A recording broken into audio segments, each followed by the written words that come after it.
Hope doesn't come from stymieing my feeling. Hope comes from feeling and letting myself feel other things, letting myself feel more things, and seeking out what gives me hope and being honest about it.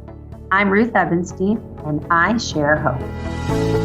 Welcome to I Share Hope, the podcast where world leaders share their real stories of hope and how you can use actionable hope to start changing your life today. And now, here's your host, Chris Williams.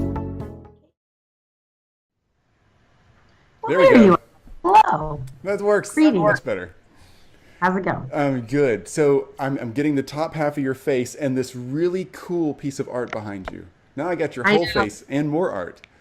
Okay, it's film, and like little kids come in and they're like, "Are those batteries?" We're like, "No."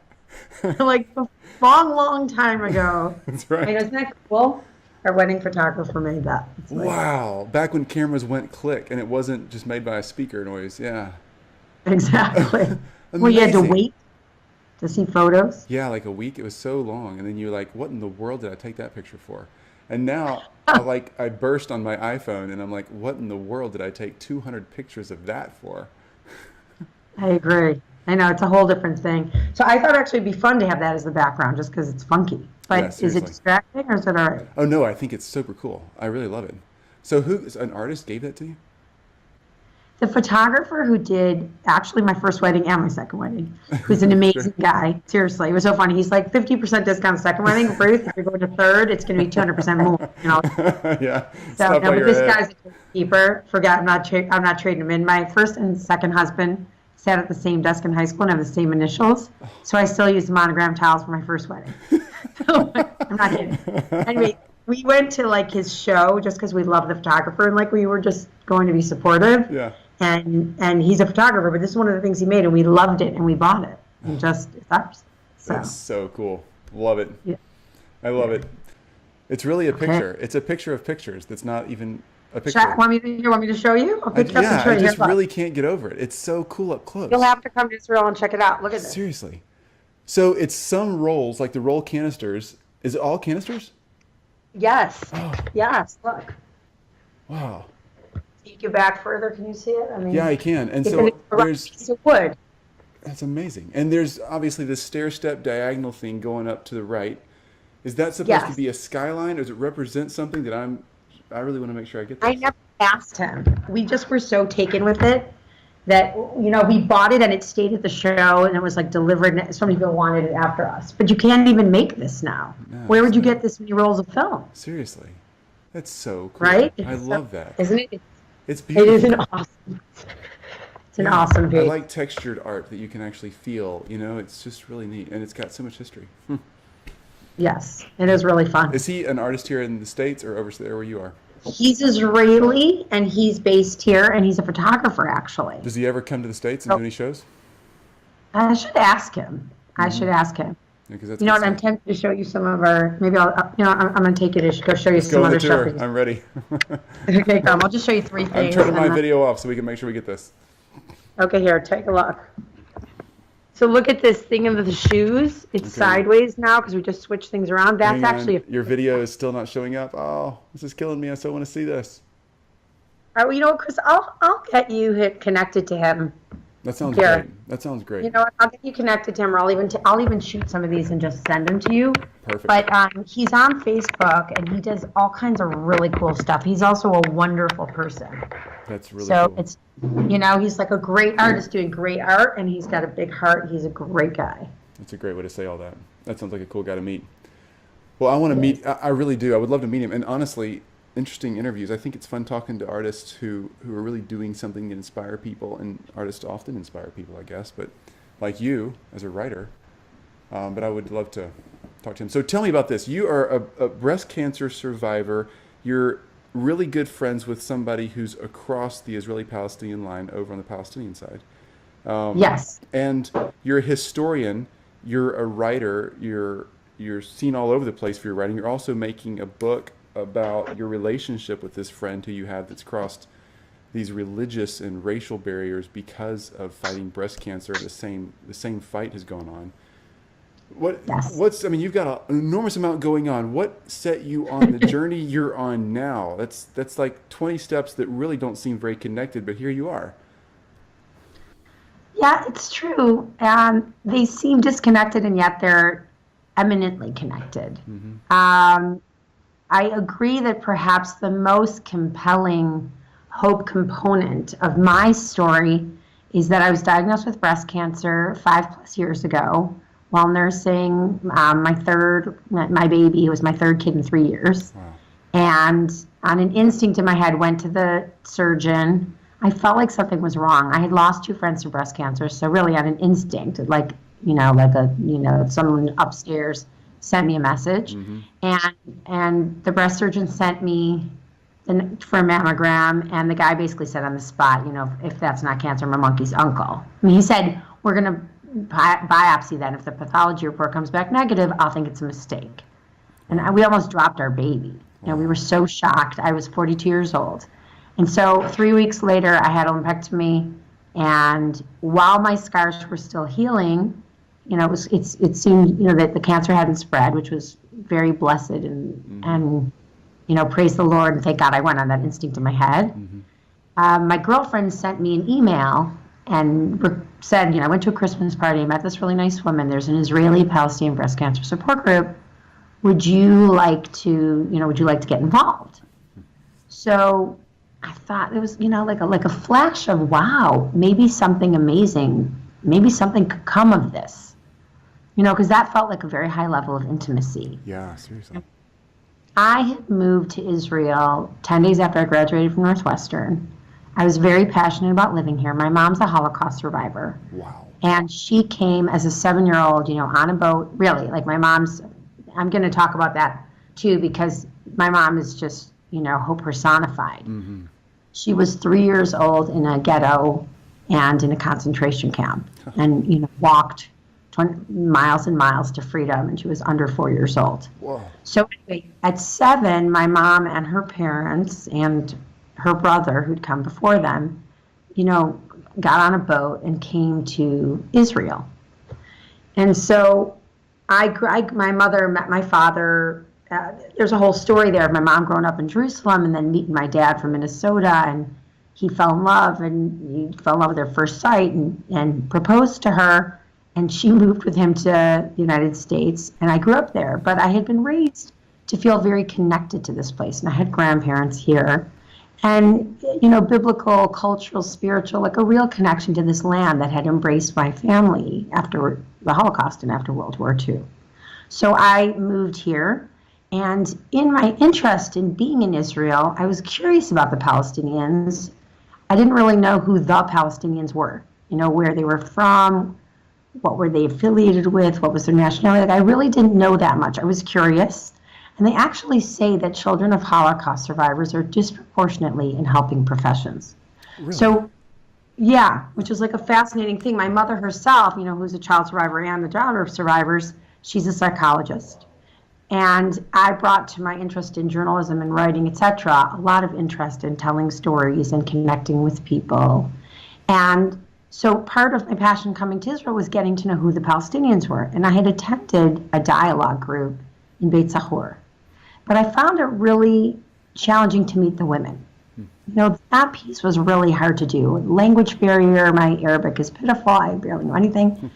And so when I got this email, I thought, that's a really strong connection. And I was really in the throes of it at the time. I didn't know if I was going to need chemotherapy. And so I find out that I'd missed that meeting, and the next meeting is coming up. And in the interim between getting that email, which was in January 2011, and then attending the first meeting, which was March, by that time I discovered I did not need chemotherapy.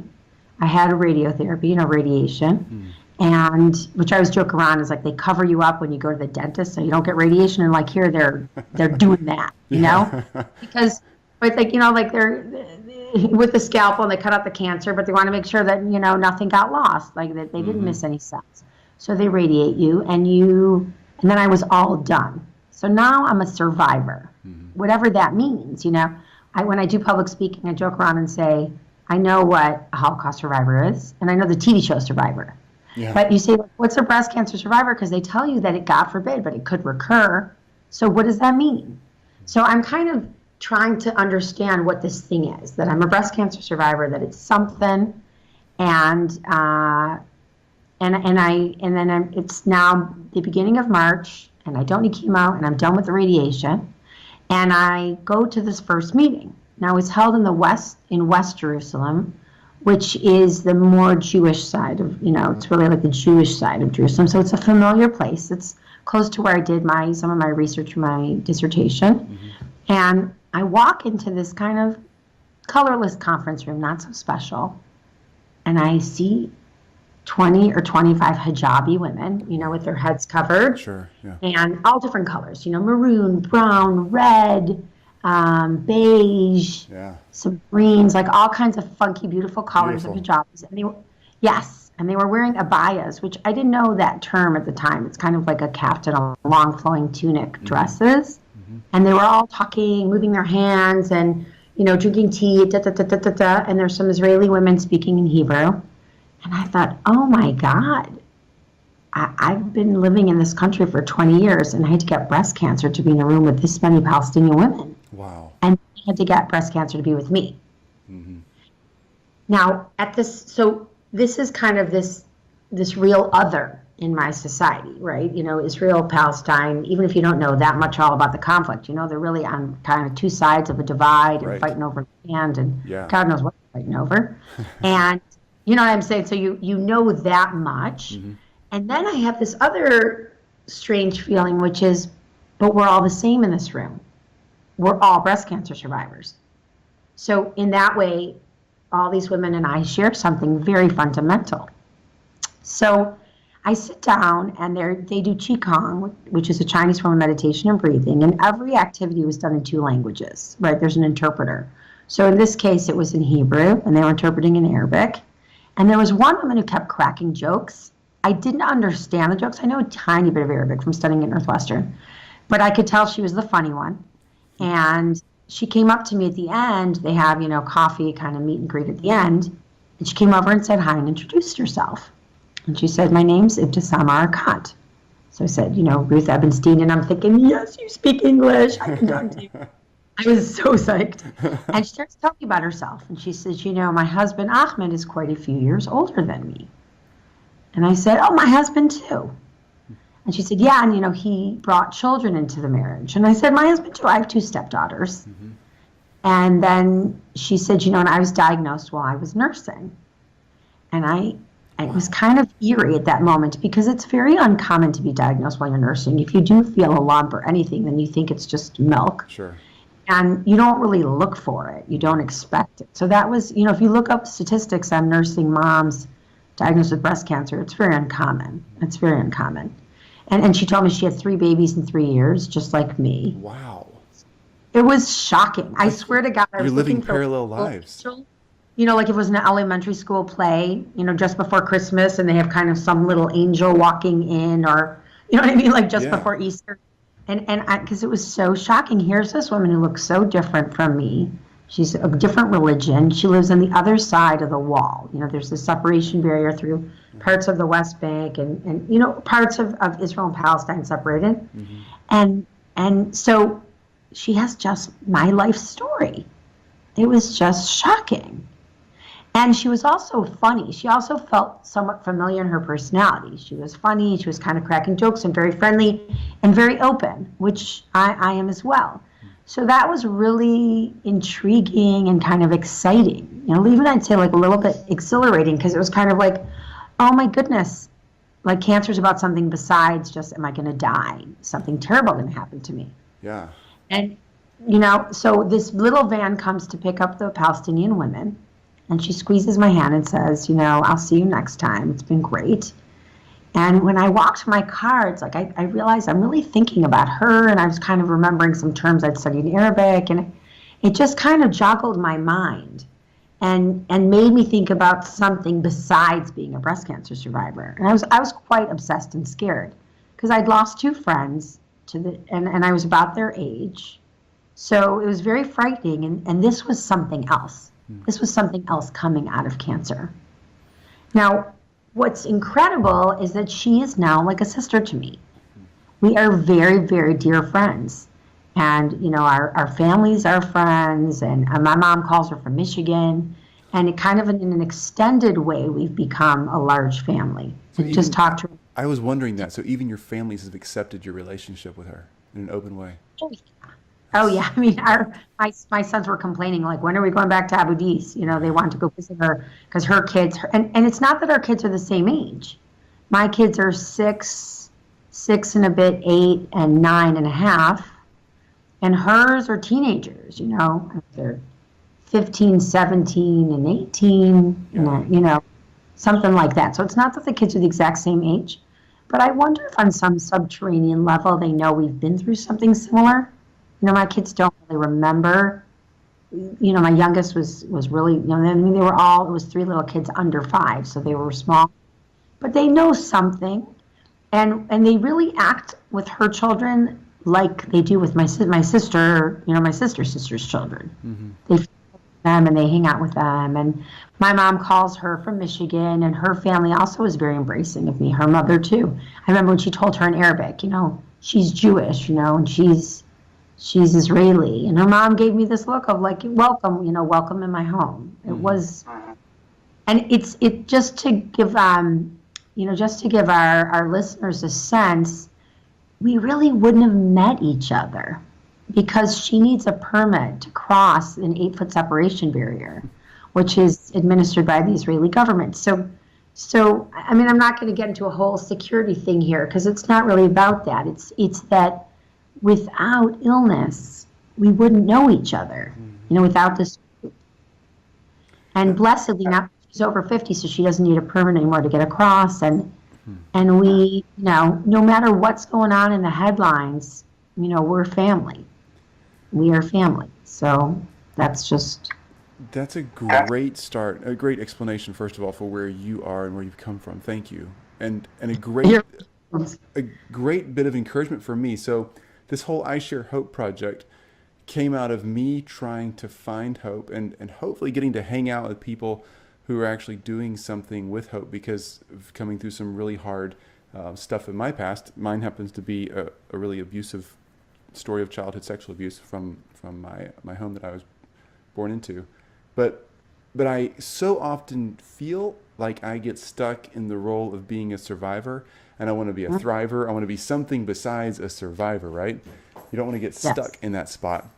But what you said about, you know, this thing of being a survivor, whatever that means, has really been a ticket for you to get into other people's lives and for you to meet new people, see new places, and build some relationships that you'd never been able. It's really been a gift in some ways, not just a, whoa, what if it comes back? Or, boy, that was hard. You know? I think that's really cool. It's very forward, and it gives you something to do with all that. Yes, it has. And it's very humbling.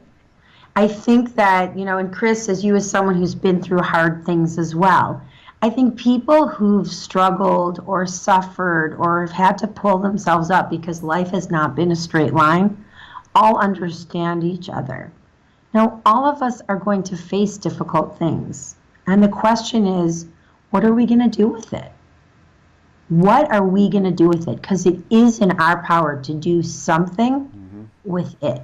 Yeah, you're right. It's a choice. It's a choice. I could have chosen to feel sorry for myself all the time. I could have said, how did this happen? I'd want to have another baby. Couldn't do that. I've lost a bunch of lymph nodes, and now I'm scared to go on safari in Africa because I don't want to get lymphedema and have my arm blow up and this and that and the other. You know, I could go harp on all the doors that have closed as a result of this, or I could talk about all the doors that have opened. And like you said, it's a cascade of doors that have opened. You know, in addition to this incredible experience, this Israeli-Palestinian sisterhood that has, you know, developed in my life, which is beyond just my relationship with Ibtisam, although that's really by far the closest one.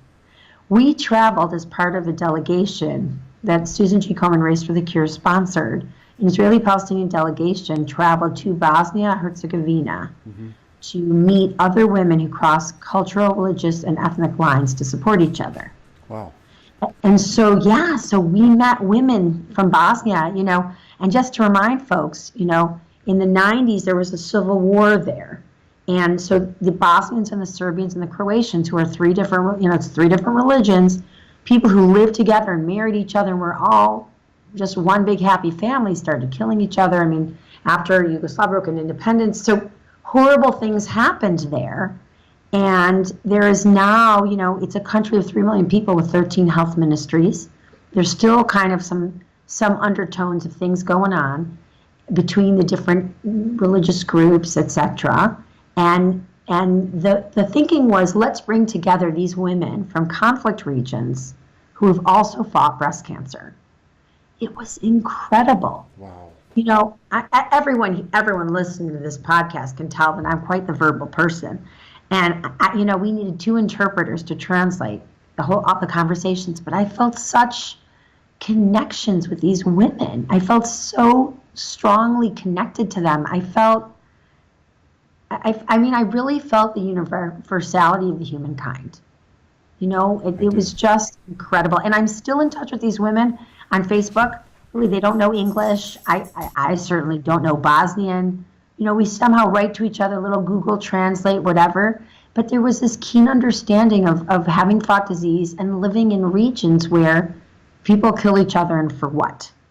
So we really got each other. So, and this is extended beyond, I'm writing a memoir about what has happened to me, about cancer. I mean, the arc of the book is illness, friendship, reassessment. How this changed the way I see other, and how did this change the way I see the world. That's powerful. So that's real and honest and powerful, and I really respect that. Thank you. You're welcome. Like, seriously, few people are that honest and that real and that vulnerable, because it is hard, and I don't blame people for not being more vulnerable in that sense, because it's really hard, and you have to calculate those risks sometimes, but you're really stepping out there.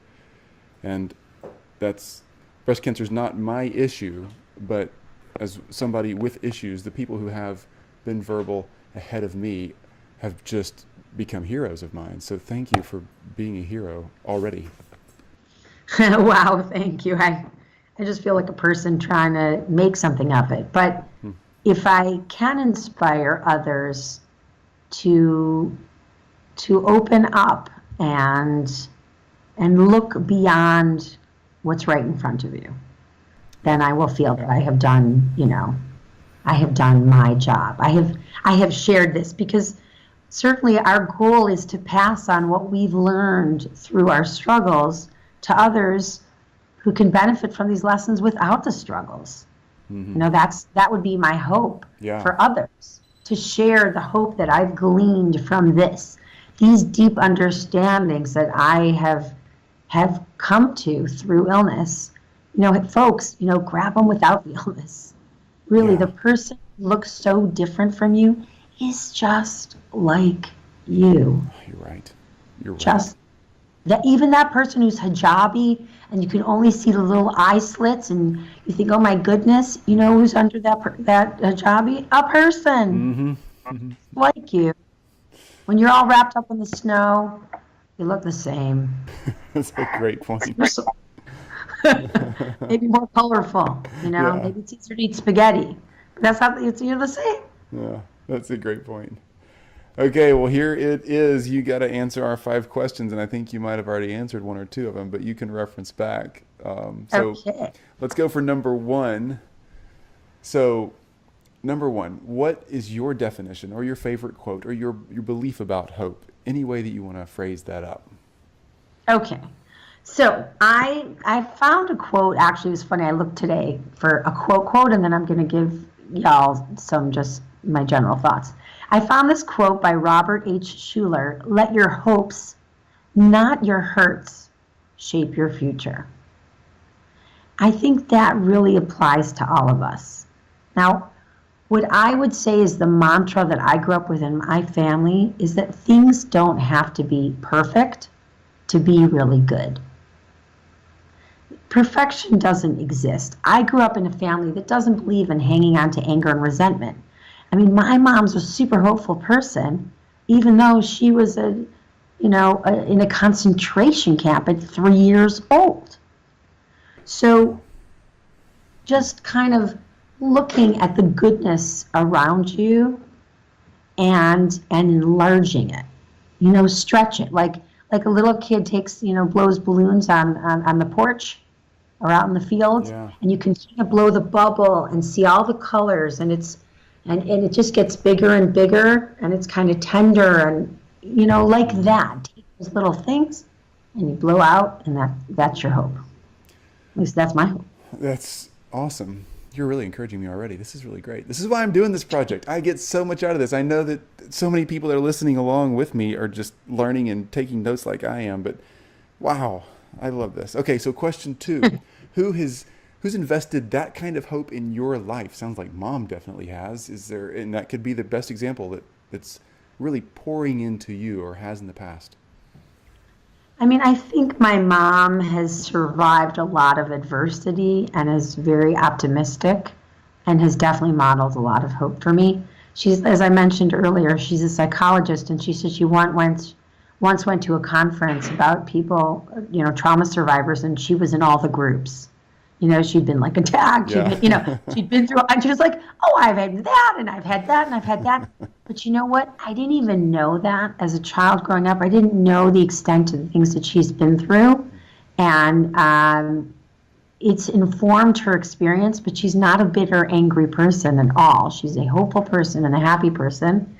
So I kind of feel like it's part of our DNA and part of the climate that I grew up with in my household. Who inspires hope. This might sound hokey, but my husband's love and acceptance for me inspires a lot of hope. Sweet. In me. Yeah. And, like really someone who's the wind beneath your wings and believes in you. I think that most of us are blessed to have that. I think for those of us who don't have that, you can vote yourself to be that person too. Good point. Great point. Question 3. Tell us about a time when you've really had to lean on that hope you're talking about to pull through. And you've already talked quite a bit about your story. So anywhere you want to go with that or add or reference back to anything, feel free. Okay, I may say that, a lot of aspects of my life went the way that I wanted them to, but I had trouble finding my special someone, and I got married late in life. I was 34 the first time I got married, and really like a week into the marriage, it was kind of like, this isn't going so well.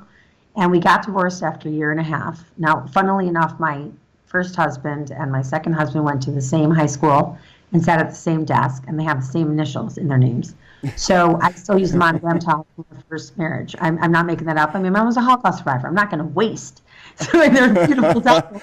Well, it sounds like you almost found the right guy the first time. You were so close, just one seat over, Oh my gosh, Chris, seriously, in Judaism, they say before a child is born that God kind of points down, and has found your special someone. And I guess I couldn't tell which way he was pointing, at the desk, because it's just from heaven. It's just so hard to see. It's a long way. So, actually, when I met my husband, I asked him, I said, did anyone else sit at the desk? Because if anyone else is my, special someone, I want to know right now, because forget it. Like, I got to know. I don't want to screw this up. But at that time, I felt hopeless. For a while, I was scared that I wouldn't get to have children. That's what really frightened me. I really feared missing that chance. And my mother was extremely helpful, and just supporting me there, so kind of having a mom psychologist was very, very helpful. And so I let myself feel sad, and I went with that, and then I picked myself up and said, I'm going to have a family. Somehow, either with someone on my own, I'm going to make it happen, and I'm going to have a family. And so that letting myself feel bad, but then tabling it and reminding myself how resilient we are as human beings. That as hard as today may feel, today's going to end and you're going to wake up tomorrow and it's going to be a new day. And we really have the power to do something new every day, just like how our cells are regenerating all the time. Like, we can do that. And look at my breast cancer experience, right? You got a mom with 3 tiny little kids who gets breast cancer, and they tell you it can always recur. So great, it's starting at 42, gosh, that's pretty scary. However, through that illness, met an incredible woman, which has given me hope about the universe, not just about my life and my friendship. It makes me believe that that's possible for all of us. So, that's hope helping me. And you know what? In both cases, it's worked out. I met my husband, and he proposed after a day and a half. And we went out Sunday night. Seriously. Wow. And we went out Sunday night. Tuesday morning, he proposed. He said, I was going to ask last night, but I know you like the hard-to-get guy. And I'm thinking, dude, that's not really hard to get. That's a day and a half. But we are very happily married. I adore his girls. We were blessed with fertility and had 3 kids in 3 years, like I said. And just, life has thrown us a couple curveballs and things that, didn't expect. Cancer, certainly. But here we are. We're together and we're madly in love, and things are going well for us and for our family. And we have a very beautiful blended family. So again, I just say resilience and taking your magnifying glass and shining the light on the things that are good and hugging them with your heart and to your heart. That will give you a lot. It really will. Great, so great. I can't tell you how much I needed to hear this today. I mean that sincerely. This is not just for the record. I really did. So thank you. Wow, this is so great. I was meeting with my therapist this morning and had about a really hard 10 days probably. And yesterday was particularly dark, and I was looking forward to this interview because I knew it would just help me. I've been working real hard to refocus my attention on those brighter spots in my life the past 10 days or so, and it's nice to hear somebody else express that. Thank you. Oh, I'm glad. I'm glad. Right. You're right is the point, and that's good for me to hear and good for me to acknowledge. You are absolutely right in what you're saying. Now, I do want to say what I said. I want to kind of underscore or highlight that I think we need to go with the feelings when we feel bad. I think feeling bad, there's a certain healing that happens when you cry, when you let yourself feel sad. Mm-hmm. I don't think that's letting go of the hope. I think that's letting ourselves feel the sadness. Mm-hmm. Why did this bad thing happen to me? It's hard not to go to that place, but then you just say, have that feeling, feel it, let it, outgas it, and then pick yourself up and say, that happened to me. But now there are all these other things that can happen to me and will happen to me. I also found sustenance and hope in approaching others who had stories that gave me strength. Yeah. And I'll give you an example. I've got a girlfriend who had I don't even know what stage brain tumor 25 years ago. And she survived it all. And when I was feeling particularly blue, I invited her over. She brought some split pea soup, and we did the laundry together. And she told me her story. And she's kind of, I think now there are a few more people, but there aren't many people in the world who've survived as long as she has. So that's kind of another way to get hope. I mean, that's part of the whole of this whole project. Yes. Is on those days when you're feeling down, to remind yourself of how many of us have faced adversity, pulled ourselves together, and come out with some gift that we wouldn't have had otherwise. Now, I'm not saying, oh gosh, I'm so glad I got cancer, because it's not that. Yeah. I got cancer, and it's going to happen to everybody. Everybody's got something that's going to happen. I haven't scripted it. I don't know. I'm not God. I'm not Darwin. I don't know any of that. Mm-hmm. I just know it's going to happen, and we have to kind of prepare ourselves for it, remind ourselves about our strength, surround ourselves with the things that will help us and feed our hope. And for each person, that may be something else. Right. For some people, it's chocolate. For some people, it's exercise. For some people, it's getting on a boat and sitting, in a body of water and breathing. But having the hope that you can give yourself that, and you will. I wish it was chocolate for me, because that would be really awesome. Yeah, it's true. It's kind of see the good side of being a chocoholic. Yeah. But Chris, if you're not that into chocolate, you're protecting yourself from diabetes. So, it's one. It's true. Something's gonna get you. Plus you're fit. It's all good. It's all good.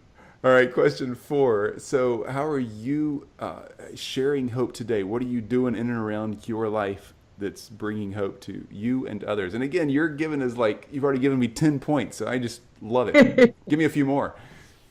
What am I doing to share hope? Yeah, let me tell you what I'm doing. Actually, it's funny because I was thinking, and I will say how much time we have, because I was maybe going to read my little Jewish Christmas story, because that's a... Oh, cool. You know what? So we got 10 more minutes. You think we can get that in another question in? Yes, we can. Well, I don't know if I do should. Yeah, let me read it because it's not that long. This is an example of how I share hope. Can I share the story? Yes, I would love this. Thank you. Okay, and we got the video going too, right? So, folks, this appeared in USA The video is just not cranking right now. It's just sitting there. I don't know why. I see your initials, R.E. I'm so sad. But can the story, not the Christmas story, but can the story go on without the pictures, or do we need those? Sure. Because I want to get this. I could call you back and get... Yeah, do you want to call me back? Let me call you right back. We'll patch this all together. Yeah, let me call you right back and see if I can get this thing turned back on. Hang on. Okay. Okay, We're back. I'm not even going to touch my video, so it's on. Let me turn mine off. I don't want to mess up yours. Okay. Okay, we're ready. Okay, great. So you just asked how I share hope today. It's off again, Ruth. It's the video just went away. Oh, that's hilarious. Okay, it's fine. We might want to skip the book. Pardon me? We can skip the book unless you think it'll really help. Unless we can do it without the video. We can do it without the video. I mean, it's just a great little story. But I love it. Let's hear it. I love the stories. I know this is such a good story. I think I'm going to read it because it's a story. And the truth is, I can just send you the photo from Christmas. So, perfect. All right. I'm going to answer the question, and I'll read this quickly, and we also have time to get our last question in too. So you asked how I share hope today, and I'm going to answer that by one of the ways I do it is by public speaking. I go to different churches and interfaith groups, synagogues, Muslim groups, hospitals, universities, high schools, you name it. And I share the story of my friendship with Ibtisam. I've also shared some of the health activism and peace activism that have emerged as a result, because I've done other things as a result of being a cancer survivor that have emerged from that. And I'm a writer. That's my way of reaching out to people, and it's also a way of just making sense of the world to myself. So I'm going to share a short story that I wrote for USA Today and ran Christmas Eve 2015. And this is really a great hope story, I believe. On Christmas Eve 1944, my grandmother urged my uncle, then 12 years old, to sneak out of the concentration camp where they were imprisoned at Strasshof, nearly 15 miles east of Vienna, to go begging. People are charitable around Christmas time, Grandma Lily said to her son Gyuri, that's George in Hungarian. Ask for scraps, anything they can spare. Tell them that we're on the verge of starvation. Tell them that your 3-year-old sister cannot get off the bed because she's outgrown her shoes. I don't want to beg, retorted the boy. I'd rather steal. That's wrong, scolded his mother. We are not thieves. They argued back and forth. After a time, her son acquiesced. In the dark of night, Gyuri snuck out of the camp between 2 wooden slats and walked nearly 4 miles to Deutschwagram, the closest town, shivering in his tattered clothing, because they were sent, in the summer to the concentration camp, so it's winter, but he's got his summer clothes. On the outskirts, he happened upon a house, secluded from the others. He walked up the path and knocked on the front door. A woman opened that door. She was probably alone, her man far away, fighting in the war, her children asleep in their beds. And it's likely that she suspected that the young boy was Jewish. The 12-year-old pieced together in German exactly what his mother had told him to say. Did he hide his ambivalence about begging? Did he charm her even then with his gift of gab? Come back tomorrow, whispered the woman. The next day, my uncle returned. The woman opened the door with a smile. She piled his hands with bread, clothing, a pair of shoes that her child had outgrown, and a pair of socks. The woman had knitted warm woolen socks for my mother. Nestled in socks and shoes that fit, my mother scooted off the bed in delight. Her ragged shoes were passed on to a younger child who was also living in the camp. My mother joined her mother and older brother in feasting on the provisions they were given. They shared their unexpected bounty with the entire barracks. It was a quiet celebration of human kindness around Christmas time. In April 1945, my mother, uncle, and grandmother were liberated by the Russians. And it was those very socks and shoes that my mother wore as she trekked some 28 miles over 2 days to Bratislava on her walk to a new life. She was 3 months shy of 4 years old. Grandma Lily had a gorgeous laugh and a mischievous sense of humor, even during the Holocaust. She used to tease my mom. One second, Chris. No worries.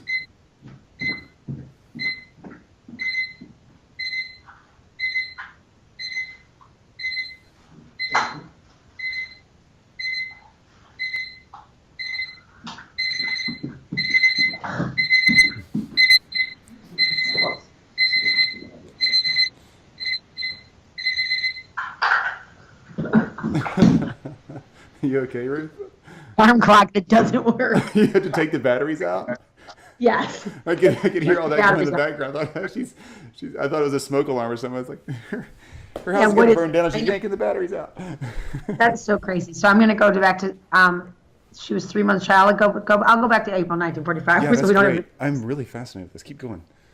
In April 1945, my mother, uncle, and grandmother were liberated by the Russians. And it was those very socks and shoes that my mother wore as she trekked some 28 miles over 2 days to Bratislava on her walk to a new life. She was 3 months shy, 4 years old. Grandma Lily had a gorgeous laugh and a mischievous sense of humor. Even during the Holocaust, she used to tease my mom, "You can tell folks that you spent your childhood in the Vienna woods." To the anonymous righteous Gentile, I thank you. Thank you for knitting with your hands the pair of socks that warmed my mom's little feet and skinny legs. Thank you for finding those shoes and clothing and giving them to a stranger. Thank you for sharing your bread during wartime. In the despair of a battered land, cold and snowy, when many hearts were closed and evil reigned and death was more likely than life, especially for Jews, you gave them light. You gave them kind-heartedness. You gave them a measure of sustenance that I can only imagine. If you had not looked past the years of poisonous hatred and anti-Semitism that had enveloped your country in order to rally to help my family, would they have survived to tell this story? So, wow. Right? I mean, wow. A Jewish Christmas story, a true Jewish Christmas story. Yeah, for real. Concentration camp. Wow. By a woman, who didn't know my family, who was never recognized. She knit my mom's socks that my mom wore to freedom. Oh my goodness. I wish you could find that lady. I know. I've thought of it, actually. I kind of have a fantasy of going back there and looking for her. My mother's the only one to survive. We'll be able to add in the photo. We have an authentic original photo from 1946 of my mom, and you can see her skinny little legs with her mom and her dad and her brother. Oh my goodness. So talk about hope, right? Please send me that picture. Yeah. Talk about hope. Wow, that's incredible. Right? So question 5, you've answered really well how you're sharing hope today, and what a background, what a heritage.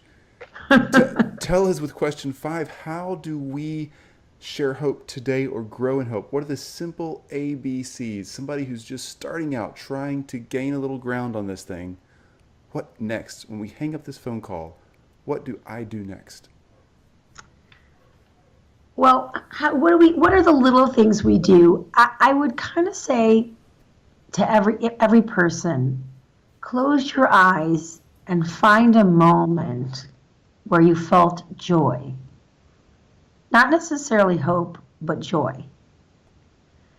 And we all have it. It could be when you went swimming, or the first time you bit into a candy bar, saw a movie, heard a song. Find that moment for yourself and visit it. Go to all the senses. What does it smell like? What does it taste like?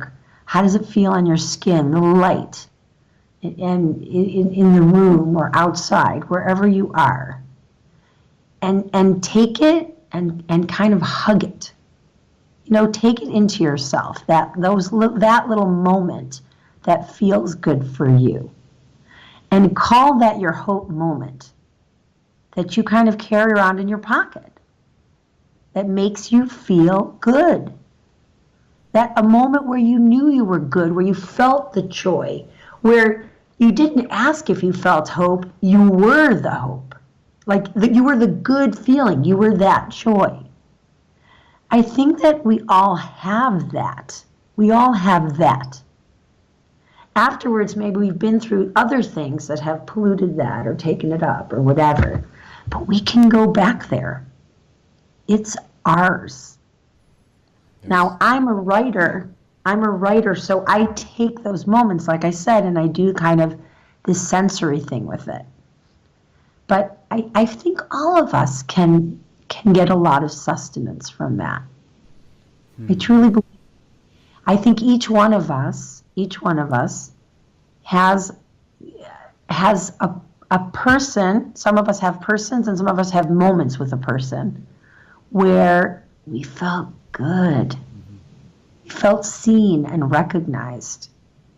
And I would say take that also and put it in your other back pocket. So one is that moment, and the other is kind of that person or interaction where you felt good. And if you haven't been blessed with an outside person, and it's where you felt that unadulterated love and acceptance for yourself, then put you in that moment in your other back pocket. And then put your two palms in those back pockets and hold on to them. They're yours. And you kind of get up and you kind of do the I think I can. That little engine, the story of I think I can, the little engine that could is that engine did not expect to be able to do that job. But with that faith and that push, you pick yourself up and you find it's possible. It's just, pick yourself up. We are more resilient than we think we are.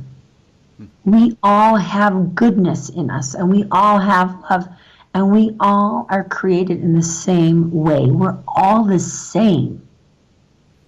We are. And after I had my first child, I looked at every person and thought, oh my God, you came out of someone, and you came out of someone, and you came out of someone.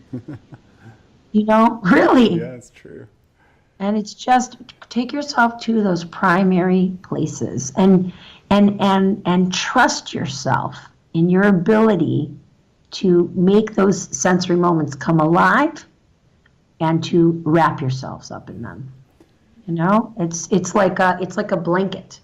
Yeah. It's a blanket.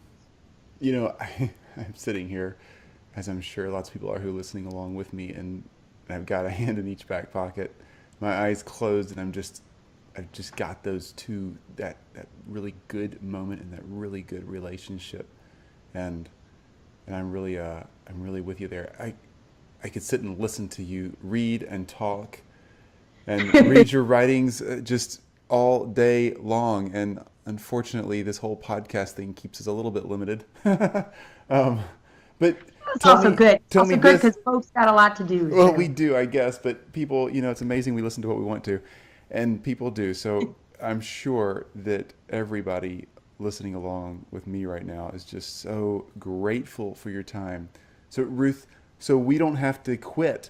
How can we find you? Social media, websites, where are you out there?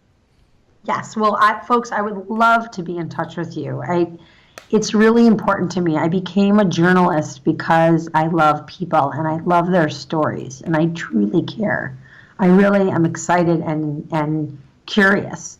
So I have I have a few different things. On Facebook, I have a page called Laugh Through Breast Cancer Ruth Ebenstein. So my name's spelled RuthEbenstein. So, please like that. On Twitter, it's at Ruth Ebenstein, again, RuthEbenstein.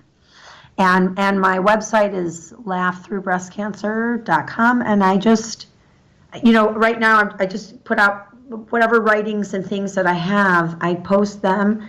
And I'm also on Google Plus or LinkedIn or whatever those things are. But I just keep up with these kinds of writings and seek to emphasize hope, to shine light on that. I post a lot of hopeful things on my Facebook pages because that's what's really important to me. This whole idea of, it's not just, cancer also changed the way I see others of all sorts. I'm very active now in organizations also that do inclusion, embracing people with and without special needs. It's like, it's kind of a holistic approach of, it is the family of man, woman, humankind. We are all in this together. We're all people. So I'm close in particular to the issues that I'm dealing with, living in Israel, and in the Middle East and the conflicts of that. But then this has opened doors to lots of other communities and groups. And I'm open and eager to learn and hear about what other people are doing and see if there's anything from my experience that can help them with theirs. And if there's anything from our experiences here that can give sustenance and support and guidance the other way.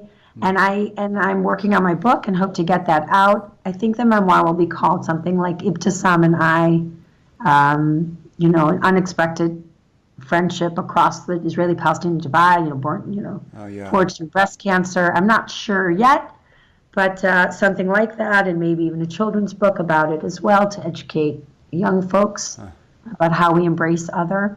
But definitely, please keep in touch and write to me and share your stories. And if there's anything that I can add that's helpful, even on a personal level, I would welcome that. I am sure, just based on how this audience that's me included interacts with our guests, I'm sure you'll get lots of interaction on this. Thank you so much for sharing hope and for being so brave and out there to share your story and to cross a lot of lines, not just breast cancer survivor lines, but you've done so much more with something that seems to be a tragedy for a lot of people. You've actually turned it into way more good than bad. It's amazing. So one last thing here. I need a recording of you. We asked each of our guests this. Say your name and I share hope, because we like to start the interviews off with that. A little quote from you and then your name and I share hope. So I'll be quiet and let you say that. Wait, should I say the quote about that they start off with, the guest quote? I know you had this written down. Right. Let your hopes, not your hurts, shape your future. Say that, or first say my guest name and I share hope and then quote? Why don't you say your guest name and I share hope, and then say your other quote as well. We can take these clips and move them around. You know how it works. Okay. Yeah. Okay. I'm Ruth Ebenstein, and I share hope. Great. Now tell me your quote again. Read it just one more time. Your the quote that you started your episode with. Yeah. Let your hopes, not your hurts, shape your future. Robert A. Schuller. I'm glad you reread that, because that one stuck on my brain as well. Man, that's good. Yeah. That's a really good quote. Yeah, it is. It's very simple, but it's pregnant with meaning. Because it really it's from your experience, it's what are you going to do with it? Yeah. It's there. You don't. It's not a pencil. You can't erase it. Right. But you can decide what you're going to do with it. Right. There is a next. There is a next, and I get to decide if it's a good one or a bad one. Right. Yeah. Right. For me, it's important to say, like, it's not about not feeling, because it's not that. The hope doesn't come from stymieing my feelings. Hope comes from feeling and letting myself feel other things, letting myself feel more things, and seeking out what gives me hope and being honest about it. Yes. Because what gives me hope may not be the same thing as what gives someone else hope. And I get to choose what's the right thing for me. Mm-hmm. Great point. Yeah. And I should. That's self-preservation. Yeah. That really is. So that's why people will be putting different things in their back pockets. Mm-hmm. They really will. Yeah. And that's okay. That's actually good. That's healthy. That's hopeful. It is. That you choose what's your honest, your honest feel-good item. Yeah. It's, and it could be someone else might consider it dark or inappropriate or I don't care. Whatever. If it Yeah. gives you hope, stick it in there and keep your palm on it. No kidding. Great closing words. Ruth, thank you again for your time. You're a treasure. You really are. Thanks, It's been Chris. a privilege. And I look forward to talking to you soon, very soon, I hope. Great. Well, Okay. yeah, I have a million questions of how I got this whole thing going. I mean, it sounds great. And I wish I gosh. had more time right now and I could tell you all about it, but I really do have to go. I know you do you too. probably got to go to the next person. So, Thank you for being part of this project. I really do appreciate oh it. my gosh, it's such a pleasure, and you take care, and Okay. I'm glad it was well, I'll send you stuff if I got anything good. Please do, Ruth. All right, thanks. And I'll send you this photo. I can't wait to Okay. see it. All right, bye-bye. Cheers. Be Bye. well. Bye-bye. You've just listened to I Share Hope. If you're ready to make a change, head to our website at isharehope.com and claim your free copy of the top 10 actions of hope from world leaders to use hope in your own life. Thanks for listening, and we'll talk to you next time.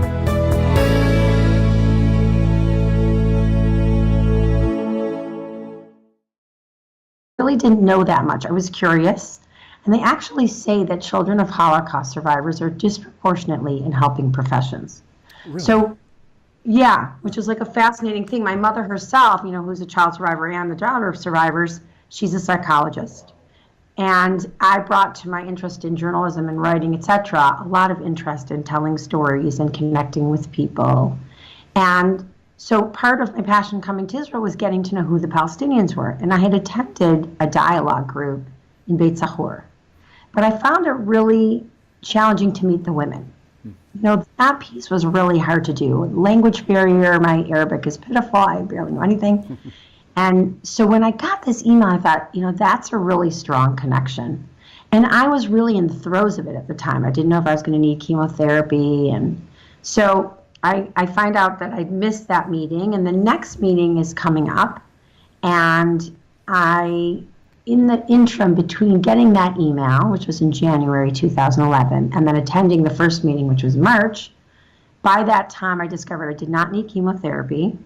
I had radiotherapy, radiation, and which I always joke around is like they cover you up when you go to the dentist so you don't get radiation, and like here they're doing that, because it's like they're with the scalpel and they cut out the cancer, but they want to make sure that nothing got lost, like that they didn't miss any cells.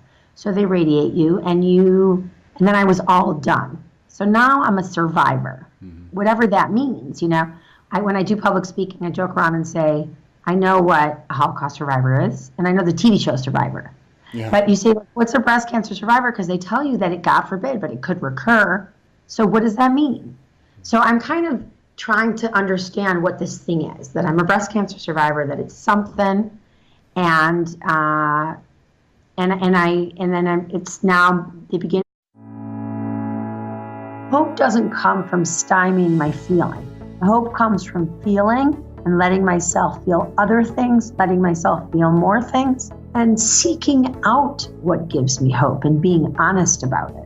I'm Ruth Ebenstein, and I share hope.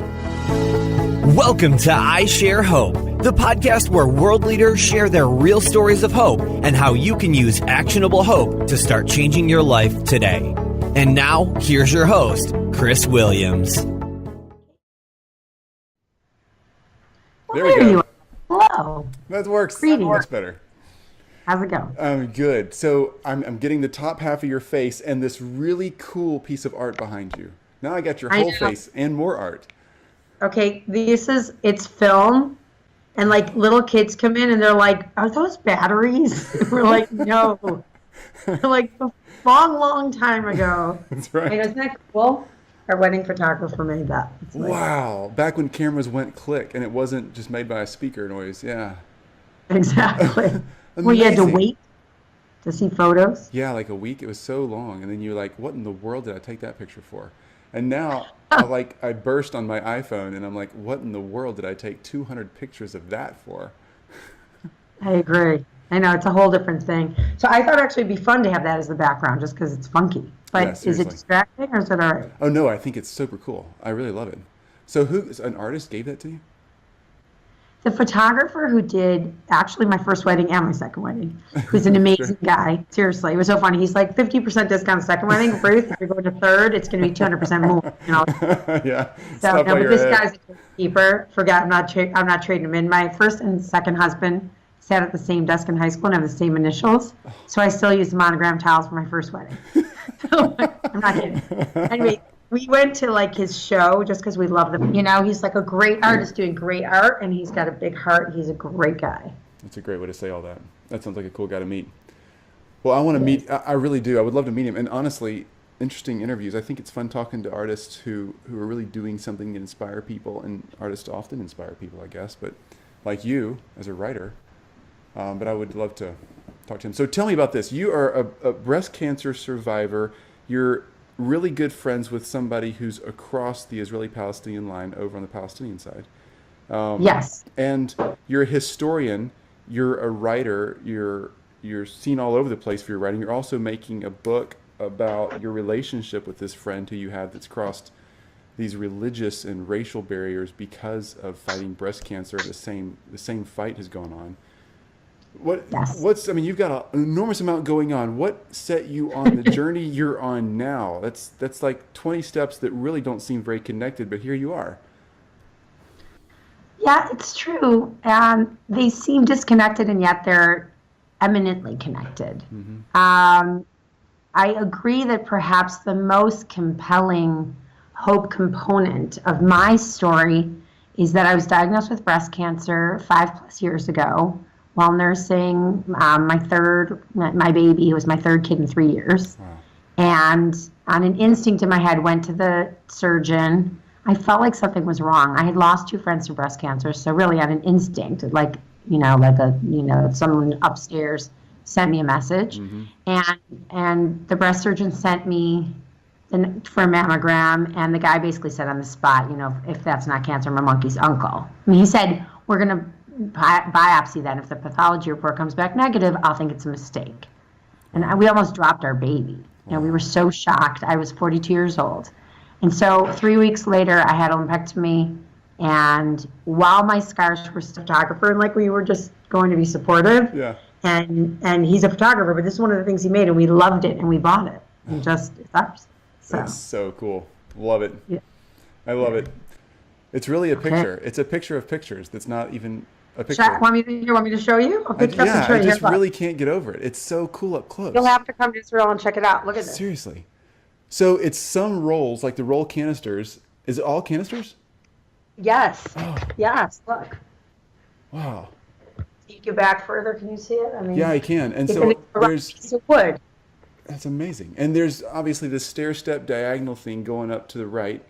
Is that supposed to be a skyline, or does it represent something that I really want to make sure I get this? I never asked him. We just were so taken with it that, we bought it and it stayed at the show and it was delivered, and so many people wanted it after us. But you can't even make this now. No, where would you get this many rolls of film? Seriously.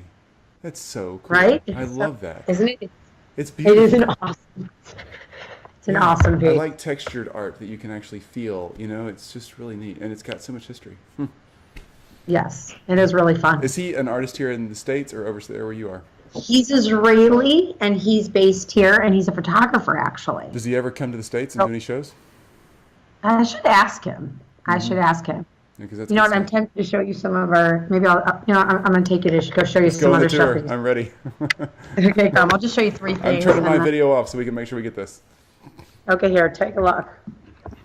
So look at this thing of the shoes. It's sideways now because we just switched things around. That's actually your video is still not showing up. Oh, this is killing me. I still want to see this. Chris, I'll get you connected to him.